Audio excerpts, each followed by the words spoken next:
This is the Nancy Stevens Lifestyle Show here on the New Horizon Radio. A very warm welcome to the Nancy Stevens Lifestyle Show here on the New Horizon. And when I say warm, I mean very, very warm. It feels like summer is here. I don't want to jinx it, but I am extremely warm today in the studio. So the jacket will be coming off. What I'm wearing today is pink and turquoise, nice clashing colours. Love a colour block. But today's show is going to be busy, as always. I'm talking working with Waterstones, reviewing Dream Count, 6 the live musical at Cineworld, Milton Keynes, my must-have beauty tip, my first night at boarding school, and my guests are Ruth Martin and Sophie Elliott from Wolverton G&S Society, and a little bit about me, personal stylist. Love all things sparkly, and whilst very organised, I'm quite untidy, but I blame this on being a creative. And today I'm going to be doing my Working with Waterstones review. I've not read a book in a while, I've just not had time, but I've really, really committed to this book actually. And it's called Dream Count, and it's by the best-selling author of America, and that's Chimamanda Ngozi Adichie. And she's quite the storyteller, I have to say. It's not a particularly easy read, and as I say, I've not had time to finish a book, but this was so worth doing. She's a master storyteller, and I'm definitely going to read her most well-known book, Half a Yellow Sun now. Dream Count is set in lockdown, which is uncomfortably not that long ago actually, and tells the story of 4 women, their loves, longings and desires. Chimamanda is a Nigerian travel writer living in America alone in the middle of the pandemic, and she's recalling her past lovers and grappling with her choices and regrets. Sakura, her best friend, a lawyer, has been successful at everything until betrayed and brokenhearted. She must turn to the one person she thought she needed the least, and that's Omagor. Chia's outspoken, bold cousin, a financial powerhouse in Nigeria who begins to question how well she knows herself, and Kadia, Chia's housekeeper, is proudly raising her daughter in America, but faces an unthinkable hardship that threatens all she has worked hard to achieve. Honestly, with these characters, Adichie asks, is true happiness ever attainable, or is it just a fleeting state? That's quite an interesting question, actually. I think for me personally, happiness comes from within, and getting your happiness from someone else or being dependent on someone else for your happiness is never going to be sustainable. So it's a really thought-provoking book actually. And also just how honest must we be with ourselves in order to be loved. Dream Count deals with female genital mutilation. So again, this is something that's still going on in many African countries, and again, very, very sort of graphic, not particularly in this, but I've read a lot about it, and it's extraordinary that cutting is still considered acceptable for women to be married, because if you're not cut, you can't be married. So it's quite amazing actually, quite yeah, it's utterly mind-blowing. It's also talking with the death of the current Pope, which felt very surreal actually, because this is something that we've just gone through as well. And a lot of African countries are quite Catholic, so when the Pope dies, it felt very real. And as I say, this is something, you know, we've all just gone through with our current Pope as well. I say our current Pope, making me sound like I'm Catholic. I'm not, but the current Pope. And it's also, I think what I enjoyed was how much we compromise when we're in relationships. And for me personally, I feel with the benefit of hindsight, I look back, that's what hindsight is obviously, but look back and feel like I have compromised a lot in many of my relationships, and particularly in my last relationship, I did feel like my light was being dimmed. And I think definitely in the book, one of the girls sets stock by who she's with and how that person makes her feel. But as I say, that is not sustainable. So it really made me think deeply. And I think it's a sign of a great writer when it makes you think about your own life and how it relates to you as well. And also the thing that you love about that person in the beginning of a relationship is the thing you hate at the end. And that was certainly true in the case of some of the characters as well. So the thing that you absolutely adore, that quirky little thing that you love in the beginning, is the thing you absolutely gets on your nerves at the end. And for me and my last relationship, I think the fact that I am such an extrovert and that I'll just talk to anybody was very endearing in the beginning. At the end, it was definitely less so. So yeah, it really brings all these sort of feelings to the surface actually. Amazing writer. I'm definitely going to read, as I say, Half a Yellow Sun. Just I've not read a book like this in a while. As I say, it's been very hard to commit to reading because reading is quite time consuming. I'm so glad I committed to this, and I'm so glad that I've actually, having heard about her books for so long, I'm finally glad that I've actually discovered this absolute master storyteller. And so thank you, Waterstones MK, for this amazing book. And I'm going to talk about Six the Musical live. Remember us from your GCSE, quips Catherine of Aragon at the top of the show. This is the untold story of Henry VIII's six wives from their point of view, with not a man in sight. It's a riotous 90 minutes of feminist joy as each queen tells her story. Six opened at the Edinburgh Fringe back in 2017, and since then it's taken the musical world by storm. I absolutely love the stage version, which I saw before lockdown. And honestly, the film, I wasn't sure how it would translate to the big screen, but oh my goodness, it really works brilliantly. I think what I really liked is it gave an insight into what actually went on before it became this phenomena. So it starts with interviews with the original queens and what it was like to originate their roles. I would have liked more input from the writers, actually, Lucy Moss and Toby Marlowe, because obviously, you know, they just wrote this little play, this little musical when they're at Cambridge, and it didn't seem like such a big deal. And as I say, it just became the phenomena that it is today. The cinematography is absolutely excellent, and sort of gave us a chance to listen to the clever lyrics, which I think I probably missed at the theatre, because obviously, you know, I'm very lucky. I always get amazing seats, but to be that close on film, to be able to see them singing was just amazing. And I say there's clever, brilliant, witty, sassy lyrics that I say that you do see when you're actually in the cinema. As I say, I think I missed those the first time. The makeup is stunning. As someone who loves makeup, I love the fact that the makeup was all coordinated as well with what they were wearing. And the sexy, clever costuming. Who knew that each queen wears earrings which match the number of the wife that she is? I thought that was just a great little touch. Again, I missed that when it was on stage. Is Six worth seeing if you're a fan of the stage show? Yes, because it's such a well-produced film. And also what I really liked was, obviously, it's beautifully filmed at the Vaudeville Theatre where the show was originally staged all those years ago. But also what it does at the end is that everybody, when it's the finale, stands up and starts filming. And you actually see, it's very clever, an audience member, you see them filmed through their phone, and that was quite quirky and quite clever, actually. But it makes you realize that there is no substitute for actually a proper production, and filming on your phone is great, but you know, it was great because it felt like this was a live production being filmed, which it was, but that was quite an interesting way of doing it, actually. But I think what's great about actually filming these live shows like Newsies and Hamilton, it makes it accessible, because theatre tickets are just exorbitant, and we don't want to lose our head over ticket prices.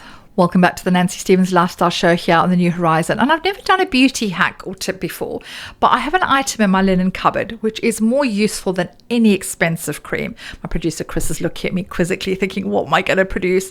I'm going to show, for the purposes of radio, I am showing you a silk pillowcase. Ta-da! Doesn't look particularly exciting, but I have to say this is the best beauty tip I can give anybody. As I say, more useful than any expensive cream.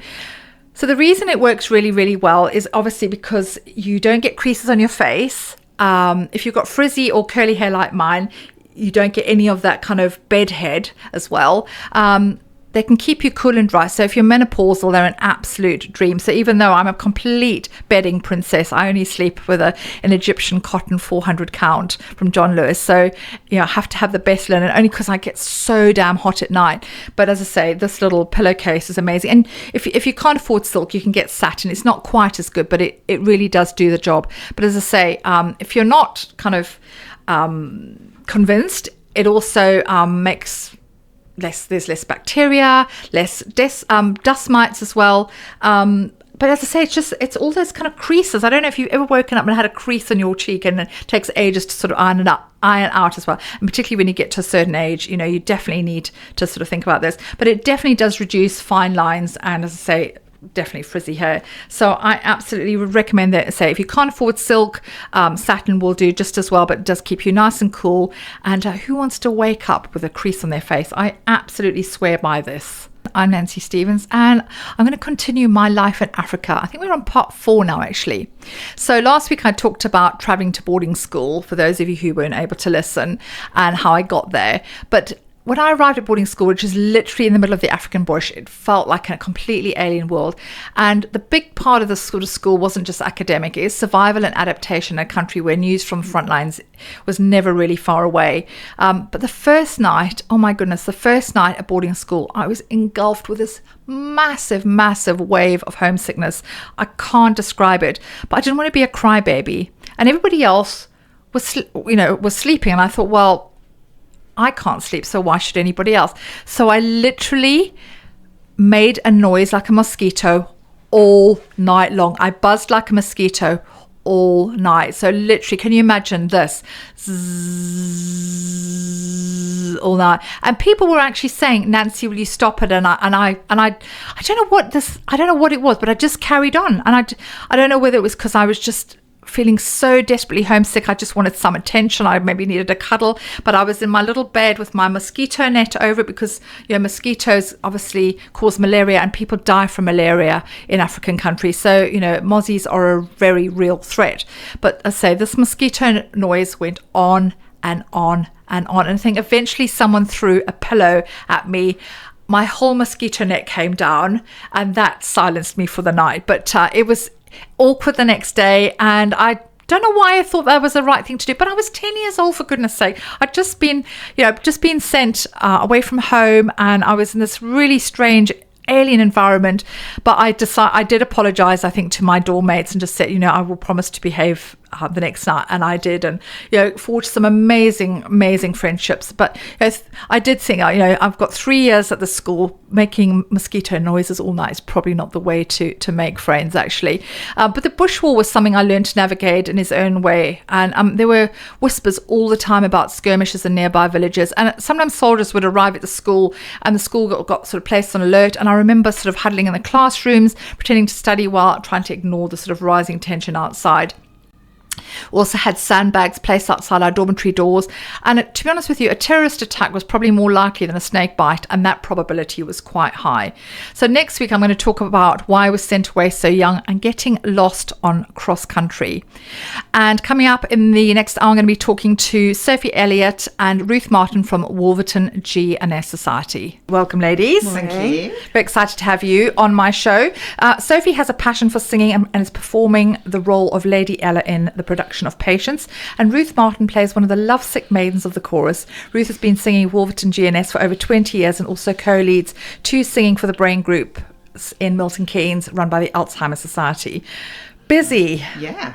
And it's a long time since we've seen each other, isn't it? Yeah, too long. I think it's pre-lockdown, isn't it? Definitely. Yes. Goodness. Yes, I know. That's a long while. Yes, I always sort of talk about pre-lockdown and post, So yeah, a lot has happened since then. So you are doing Patience at Wolverton G&S. Why Patience? Because it's not the most well-known of all the productions, is it? Well, it's actually the 5th time that we've done it. Oh, is, okay. Yeah, so the last one was 2014. But what we like to do is just roll through all the different shows. So we've done, in the 50 years that we've been established, we've done all of them bar Thespis. Yes. We're going to sort that out. Yes, we are.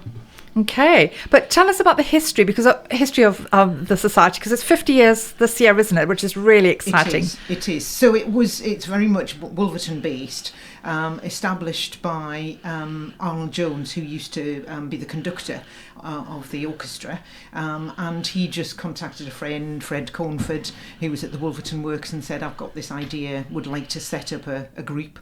And so they sort of enlisted local people, including Angela Bowen, who is our president at the moment, and just really sort of drew on people who were working locally, people who were in the local churches, and so the society was born. And it's weathered lots of storms, as it were, in terms of lots of societies have closed down, as I'm sure you know.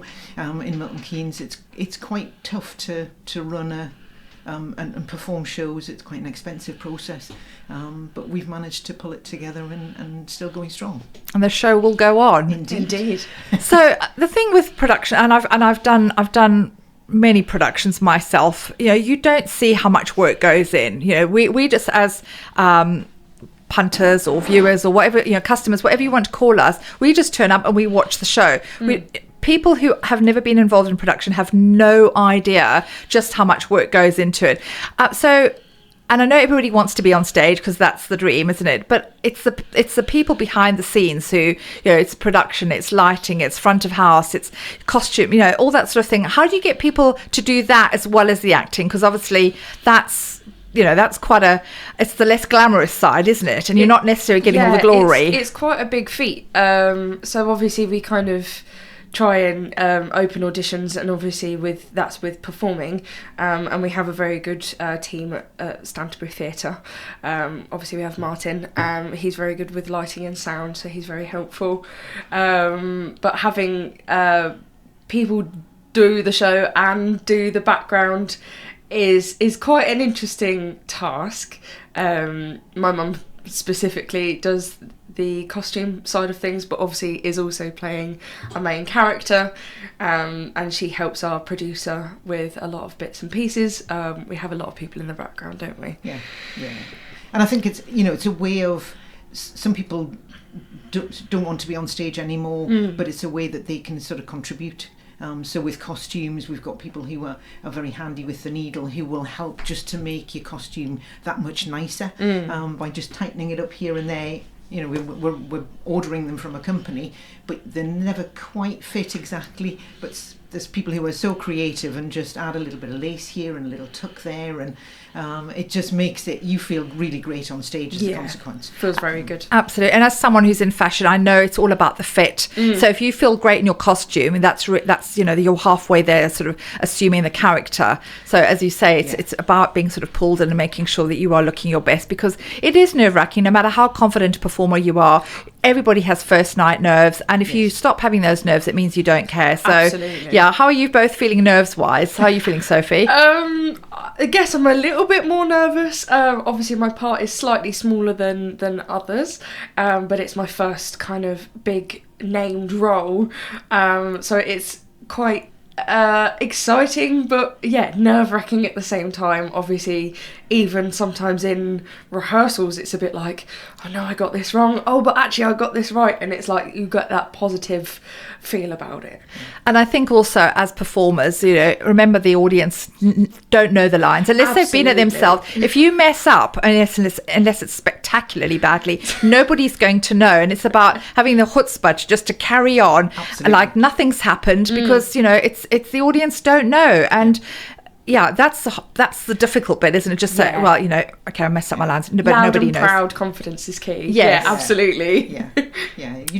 You just got to go out there and have fun and really just get into the role and have a bit of fun with it, really. Yeah, absolutely. And that's why you do it. You're not doing this for glory or you're not getting paid for it. You're doing it for fun and also to sort of, I guess, stretch your push yourself out your comfort zone. I guess for you, Sophie, as a first role, this was massively out of your comfort zone. In regards to like the named roles, it's quite a nice thing to kind of step away from chorus, because I've been in chorus for so long. You've earned your dues, haven't you? Yes. And she's smashing it, by the way. I'm sure she is. It sounds absolutely amazing. And I'm talking to Sophie, Elliott and Ruth Martin from Wolverton G&S about your upcoming performance this week of Patience. How exciting. I know. We start Wednesday. Ever exciting. Very exciting. So we've talked about the history of Wolverton G&S, but there's so many other productions, and I say you've chosen Patience because you go through all the productions at some point, but I guess it must be difficult to decide what to choose, because obviously one would normally probably, people who don't really know much about musicals would sort of assume that you're going to do the Mikado or Pirates, but you can't keep doing the Mikado and Pirates, much as they are lovely. So because you are the G&S Society, you have to do all of their works, don't you? Yes, essentially. Yeah. So tell us about what's the premise of Patience then, Ruth? Well, I had a look to see, because I said to the principals, what, how would you describe it in 10 words? So this is a couple of the ones. So 2 arrogant poets compete to woo a naive, indifferent milkmaid. Ah, okay. Crazy. Or Randy Poet Gets Comeuppance, Soldiers and Maidens Reunite. Okay, so quite unique. But the thing is with G&S, their writing was so brilliant and so witty, and it's sometimes about what they're not saying that is almost as good as what they are saying. Absolutely. Yes, yeah. I mean, basically, they're poking fun at the aesthetic movement, so art for art's sake, and you've got two poets who really just fancy themselves and think everybody and all the maidens as a lovesick maiden. Yes, or both lovesick absolutely. maidens. Both lovesick maidens. So we spend most of the show going Wooing over them. Swooning, absolutely swooning. yes, and then we suddenly realise that they're not quite what they're supposed to be. And No. Well, that, you know, as you say, art All for that art's sake, and, you know, was there ever such a thing as a pretentious poet even? Well, that, Who knows? that remains to be seen. But in terms of the songs, are they very typically G&S? Because I don't know the music of Patience at all. There are a few that are kind of like, oh, that's quintessentially Gilbert and Sullivan. There are a few tunes. Obviously, you've got Love is a Plaintive Song. That's a fairly well-known part of the musical. What would you say, Ruth? I think that there is the typical patter song. That's what I was going to say. What's it called? Yeah. It's not one of the ones that people would sort of trip up. Everybody would recognise I'm the very model of a modern Maidens General. Yes. So yeah, it will feel familiar to those that have been to other G&Ss, but it's not as you say, it's not as well known as a Mikado or a Pirates, which we love doing. But as you say, we can't just keep doing those ones. And our next our autumn show is going to be The Zoo, which is a Sullivan, not a Gilbert. Oh, okay. And we're going to be adding in other animal songs and that sort of thing. So it's going to be a little bit different. But we've been very focused, because of our 50th anniversary, on doing G&S. But more often than not, we will do another show. So just before lockdown, we were all set to do Calamity Jane. Yes, remember we had a chat. Oh my goodness, yes, we did an interview. Yes, yeah, and it was a week before the show went live that all the theatres got shut down. Yeah. So just about to walk out on stage and it just got all shut down, which was devastating for awful. everybody. Gosh. But so we do try to do different things, but obviously our focus is the G&S. It was such a tough time, and I know as theatre lovers, it was really hard. That was one of the things I missed the most. But as performers, I cannot even imagine that, you know, that's your livelihood. Gosh, yeah. You just, you know, everything stopped. And yeah, absolutely. People just didn't work, and then trying to get people back into the theatre afterwards, you know, everyone was obviously very worried and was wearing masks and everything. But I think now more than ever, the thirst for theatre is off the charts, and I think that enforced break has made people fall in love with theatre and performance, you know, more than it was before. Yeah, there was a lot of availability of like watching stuff online and streaming stuff. Like Hamilton came out on Disney Plus and that sort of thing. People were able to watch that during lockdown, and having I guess having that still being there has made that love stronger, like you said. Absolutely, because as you say, Hamilton came out Newsies on Disney, so that, you know, there were quite a few productions. And interestingly, I mean, I've talked sort of earlier in my show about Six, the musical live. Yes. And again, you sort of think, you know, how's that actually going to work? Because, you know, you've seen it on stage and it's a most magnificent production.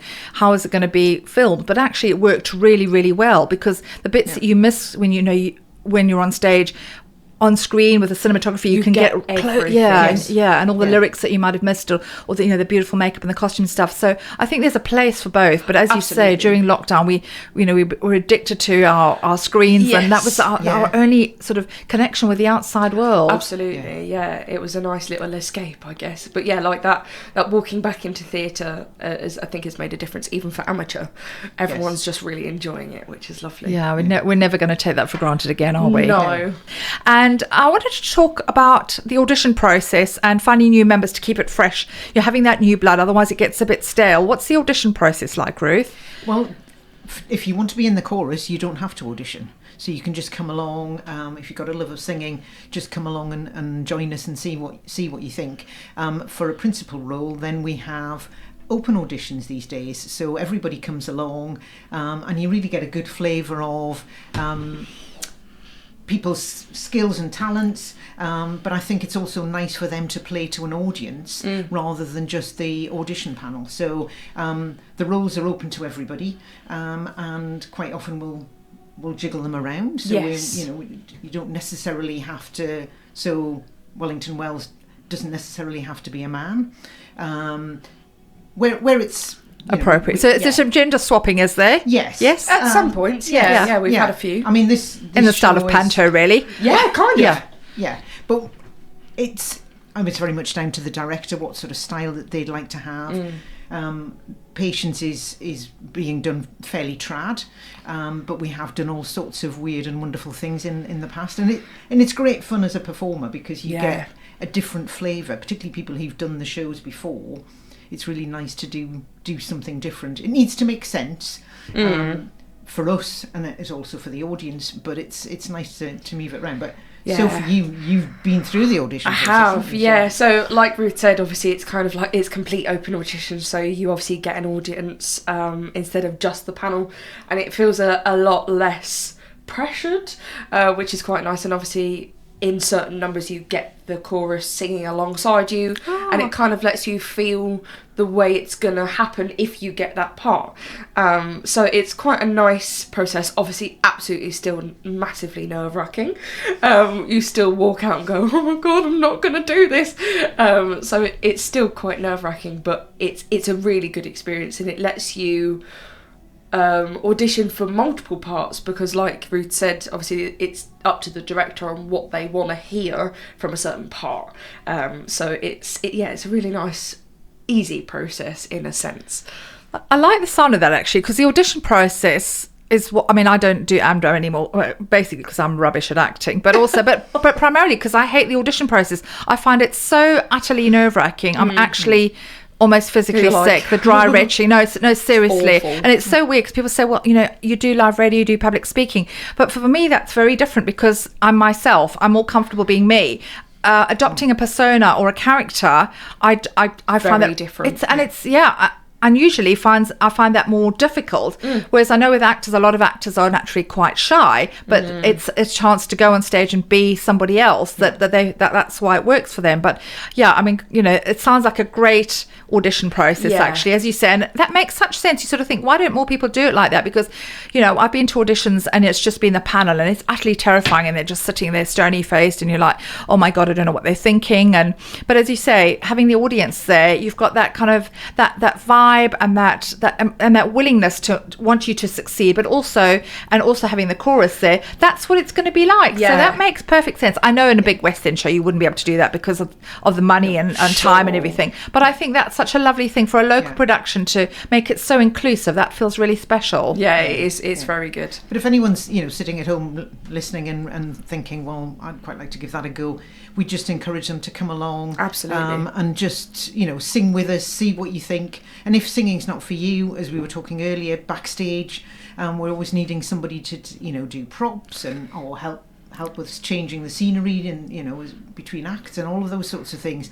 There's lots of ways to get involved. Absolutely. We just say, come along and have a look. Yeah. And it's such a great thing also for community, because again, talking about lockdown, we lost that. Obviously we couldn't speak or see other people, so to come together with that united love of performing and a show that you're really enjoying, there's nothing like it, is there? No, absolutely not. Obviously you create such good friends, essentially, even in and out the society, and obviously seeing those people week by week is lovely, because you kind of go, oh my gosh, how have you been, how's your week, what's it been like? And having that social aspect is great. It's really tight, but then that's what it should be about. It should be fun, the whole thing. You're not precious about it. No. You're a very relaxed, friendly, welcoming society, and I think that's the key to your success, isn't it? Yes, it's really important. And you feel when that final curtain closes, it's sort of there's going to be this hole in your life. And it's like, this has been our life for the last since December, essentially. And then obviously we're now early April, stepping away from that curtain and go, oh, okay, well, we got it right. That's good. And it's also it's coping with the post-show blues, and that's when you need to start planning your next production. Indeed. Absolutely. Indeed. Ruth, I wanted to ask you about all the other things that you do. You wear so many hats, and I love the fact that you're just one of these people who's always doing things. You told me off air that you were running now as well. I was like, gosh, this is just so impressive. But you run singing for the brain groups, which I find ironic, because when I was asking about it earlier, I said, what's that thing called, that singing for the and you said, oh, singing for the brain. I was thinking perhaps I ought to do that. There should be one for menopausal women. But that's really important to you, isn't it? Tell us about that. It is. So it's a group that's run by Alzheimer's Society across the country, and it's for people who are living with dementia and their carers to come along and just relax and enjoy music. It's not a choir, so it's a little bit different to the dementia choir that Vicky McClure does, but it's just... Music is a memory that stays with you much longer, and it's quite deep-seated because it's an emotional memory. So people who maybe have lost the ability to converse will hear the music and know the words straight off. So it's an amazing thing to do. We set up the group 11 years ago in April, and continuing to go from strength to strength. We run 2 groups once a fortnight here in Milton Keynes in Loughton, and it's just a fabulous thing to do. People get so much from it, and it's a very emotional thing. We often have lots of tears because you think about songs have such emotional links. It takes you back to times in your life, good times, sad times, and as a leader standing at the front, it's just fabulous. I absolutely love doing it. I mean, I'm quite emotional just thinking about it because, obviously I have seen Vicky McClure's, the Dementia Choir, it's been well publicised, and that must have been great for you and get in terms of sort of raising profile. But, how do you keep it together? Because it must be incredibly emotional. I mean, I don't think I would be. I think I'd just be in floods of tears all the time. Yeah, I think I would be the same. Yeah. It's hard sometimes, but we just do our best. It's not going to be very helpful standing at the front, crying your eyes out. But we just try and make sure there's a good range of songs. So we do anything and everything, lots of musicals. We do First World War songs right the way through to, I think our most modern ones are we do a little bit of Les Mis, ABBA, those sort of shows. Fabulous. But it obviously needs to be things that aren't really bang up to date, because those short-term memory will have right gone. Sure. But so very important. What made you decide to get involved in that? Was it a personal connection? I actually started off as a work connection. So I was working for Home Retail Group, and Alzheimer's Society was our charity partner, and we were raising money to create Dementia Friends and to support Singing for the Brain. And I just thought, this is absolutely brilliant, and something I want to do. So when I gave up work, I got in touch, and they said, well, actually, we're going to be starting a group. Would you like to come and help lead it? And it was sort of, okay then. Absolutely. So there were 2 of us. We managed to recruit a pianist, and Pete's still with us as well, and that makes a huge difference, actually, having live music. Feels more involved. Yeah, we're still going strong, so it's fabulous. And how do people find out about it? So on social media? You can go onto Alzheimer's Society website, but if you're interested, I've got a phone number. It's 01908 232 612. You need to have a dementia diagnosis to access the service, because there's obviously limited resources available. Or, as I say, go onto the website alzheimerssociety.org.uk, and you can just put in, so wherever you are, wherever you're listening from, you can put in and find out what the local service is in your area. I'll put something on my socials, because I think it's a really important thing. And as you say, music is so evocative. Even if you're not suffering from dementia, music can just take you back to a time and a place, say, happy, sad, or indifferent. But there is nothing. I think it's like smells, that you can just literally be transported back. And I think it's a wonderful thing that you're doing, really, really worthwhile, and making a difference to not only the sufferers, but to their families. Yes. Because they're the ones who, in some ways, are suffering more, aren't they? Because they're the ones who are having to watch their loved ones retreat into a silent world, but they must see the change when they're singing and coming out of them. They must be wonderful. And the carers get a chance. It's quite a social thing, so we have coffee before we start singing, and so they get a chance to meet with one another, meet with members of the staff from the Alzheimer's Society. So there's a support network that's so important for anyone who's caring for a loved one. Yeah, no, thank you. I'll definitely, as I say, we'll put something on my socials, and as you say, music in whatever form is incredibly important. So I'm going to ask you each why we should come and see Patience. Sophie, I'll start with you. Patience is a really fun show. It has a lot of comedic stances and a lot of bits that are prefacing a few other things, which is interesting. Obviously, you have to come and see to find out. But no, it's a really fun, interesting show to do, and I've never done Patience before, so it's a nice kind of a new outlook. But like Ruth said earlier, we're doing it very kind of classically. But no, it's a very good show. Fabulous. Ruth, why should we come and see Patience? Great singers, live orchestra, fabulous costumes, and a really funny show. Those sound like compelling reasons to me. So the most important thing is dates and where to get tickets and how much do they cost, because obviously local theatre is so affordable, and that's another reason we should support it. So it's Wednesday the 7th to Saturday the 10th of May. We're at Stantonbury Theatre. It's 7:30 p.m. Tickets are £20 for adults, £5 for children. Carers go free. And you can get the tickets through wolvertongns.co.uk. So nice and easy. Yeah. Mm-hmm. Okay. There is a phone number as well, which is 01908 510 452 if you can't get on the website. Okay, fabulous. And I will put it on my social media as well. But we want people to support local drama. It's really important, as you said, part of the community. And it's people like you who put the hard work in, who keep these society's going, been going for 50 years. You want it to be going for another 50 years, don't you? Oh, absolutely. Yeah. I love the way the fact you did that. I know, I couldn't agree more. You're absolutely united. Come along and support us. Yes, and then sort of later on in the year, you're doing another show, aren't you? So we've actually got a summer concert. So the idea is come and have a picnic. So we're at York House, and that is on the 2nd of August. So we're sort of celebrating sort of G&S greatest hits, basically. And then in the autumn, it's going to be the zoo and other animals, as it were. Oh, fantastic. And so there's something to look forward to. So you to deal with those post-show blues, you've got something to look forward to. Absolutely, yeah. We move on to the next thing essentially straight away. No, and the thing is, you do need that, because nothing can account for the post-show slump. It is massive. It's proper withdrawals, isn't it? Yeah, absolutely. Yeah, you get really like an empty void. So it's nice to have something, like you say, to look forward to. And it's weird that we're talking about August in the summer, but it's we're in May now already.